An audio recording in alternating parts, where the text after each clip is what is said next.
Hello friends, welcome to moms trends. இன்றைக்கி நம்ம பார்க்க போகிறது ஹோட்டல் ஸ்டே 5 மினிட்ஸ் ரசம் எப்படி செய்கிறது பார்க்கலாம். மிக்ஸி ஜாரில் 1 ஸ்பூன் மிளகு, 1 ஸ்பூன் ஜீரகம், 2 காஞ்ச மிளகாய், இதை நல்லா கொரன்னு மிக்ஸியில் அரைச்சி எடுத்துக்கணும். நைஸாக அரைக்கக்கூடாது. இப்போது கடாயில் 1 கரண்டி எண்ணெய் விட்டுக்கணும். எண்ணெய் காயட்டும். எண்ணெய் கொஞ்சம் காஞ்சோடனே காஞ்சிருச்சு எண்ணெய்.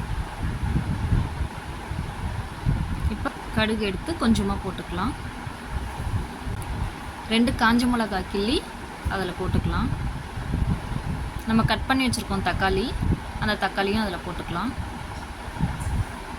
இது கூடவே மிக்ஸியில் அரைச்சி வச்சுருக்கோம் இல்லையா மசாலா, அந்த மசாலையும் இதில் நம்ம ஆட் பண்ணிக்கலாம். இதை கொஞ்சம் நம்ம மிக்ஸ் பண்ணிக்கலாம். இது கூடவே சின்னதாக கட்டி பெருங்காயம் இருக்குது, அது கொஞ்சோண்டு. எனக்கு ரொம்ப பெருங்காயம் நிறைய சேர்க்க மாட்டேன், நான் லைட்டாக தான் சேர்ப்பேன். அதனால் பெருங்காயம் ஒரு சின்ன துண்டு போட்டிருக்கேன். இது நல்லா வாசனையாக இருக்கும். இதில் பூண்டும் நான் இடித்து வச்சுருக்கேன், அந்த பூண்டையும் போட்டுடுறேன். இது நம்ம மசாலாலாம் வதக்கி போடும்போது எண்ணெயில் ரொம்ப நல்லா டேஸ்ட்டாகவும் இருக்கும், வாசனையாகவும் இருக்கும். இது ஃபுல்லாக சுற்றிட்டு இருக்கும் அந்த வாசனை. இதில் நம்ம மஞ்சத்தூள் கொஞ்சம் ஆட் பண்ணிக்கலாம். இது கொஞ்சம் நல்லா வதக்கிக்கலாம். அந்த பச்சை வாசனை போகணும். பூண்டுலாம் போட்டிருக்கோம் இல்லையா, அதனால் அதை கொஞ்சம் பச்சை வாசனை போகிற வரைக்கும் நம்ம வதக்கிக்கணும்.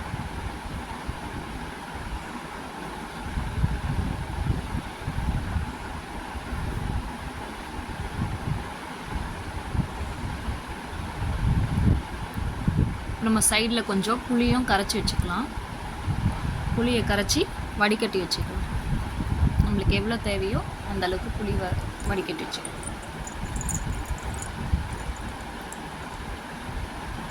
இப்போ பார்த்திங்கன்னா 2 நிமிஷம் தான், அதுக்குள்ளே 2 நிமிஷம் கூட இல்லை, அதுக்குள்ளே வதங்கிடுச்சு பாருங்கள் நல்லா தக்காளி. நம்ம கையில் போட்டு கஷ்டப்பட்டு நசுக்கி இது பண்ணணும்னு அவசியம் இல்லை. இப்போ நம்ம புளியை ஊற்றிக்கலாம்.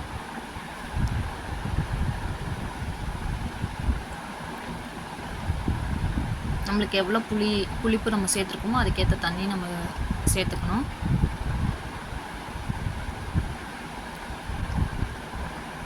கொஞ்சம் கலக்கி விட்டுக்கலாம். இதில் தேவையான அளவுக்கு நம்ம கொஞ்சம் உப்பு சேர்த்துக்கலாம்.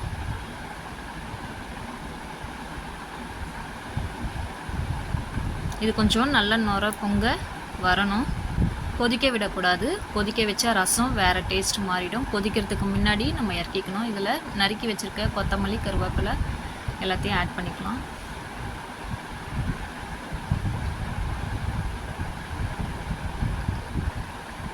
அவ்வளோதாங்க, முடிஞ்சிருச்சு. இந்த ரசம் நல்லா நுரையாக வரணும். நுரையாக வந்துருச்சுன்னா நம்ம ரொம்ப ஹை ஸ்பீடில் வச்சாலும் நம்மளுக்கு சீக்கிரமாக கொதிச்சிடும். அப்புறம் எல்லாமே தனித்தனியாக ஆன மாதிரி ஆகிடும். அதனால் நம்ம கொஞ்சம் லோ ஃப்ளேம்லேயே வச்சு ரசத்தை நம்ம கிண்டி விட்டுட்டே இருந்தோம்னா இந்த மாதிரி நல்லா நுரையாக வந்திருக்கும். பார்த்திங்கன்னா உங்களுக்கே தெரியும். இப்போ இந்த சமயத்தில் தான் நம்ம பார்த்து கொஞ்சம் இறக்கி வச்சுக்கணும். ஏன்னா டக்குன்னு கொதிச்சிடும். எப்படி வாசனையாக இருக்குது தெரியுங்களா? நீங்களும் ட்ரை பண்ணி பாருங்கள். ஹோட்டல் ஸ்டைல் 5 மினிட்ஸ் ரசம் ரெடி.